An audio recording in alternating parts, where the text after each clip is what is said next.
সপ্তাহে 2-3টা কিস্তি চালায়, তাদের ঘরের খোঁজ খবর নেন কি অবস্থায় জিন্দেগি কাটাচ্ছে। আর আল্লাহ আপনাকে কত সুখে রাখছে, আপনি এত সম্পদ। হেই, গত বছর 25 মণ ধান হয়েছিল, এবার 20 মণও হলো না, শুকরিয়া নেই।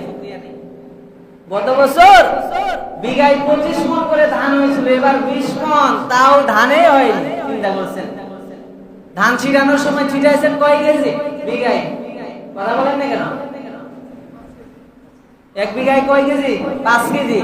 1 বিঘায় 5 কেজি ধান ছিটাই যদি 20 মণ ধান পান, তার কি দরকার? কথা বুঝেন না কেন?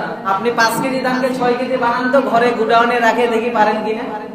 5 কেজি ধানকে আপনার ঘরের গুডাউনে বা ফ্রিজে ঢুকায় রাখেন, সমস্যা নাই, যেন নষ্ট না হয়। এই 5 কেজিকে 1 বছর পরে 6 কেজি বানাই দিন, দেখি আপনি পারেন কিনা। তো যেই কুদরতের রব তোমার 5 কেজি ধানকে 20 মণ দিল, শুকরিয়া নাই কেন? সর্ব অবস্থায় শুকরান লিল্লাহ। কার শুকরিয়া আদায় করতে হবে?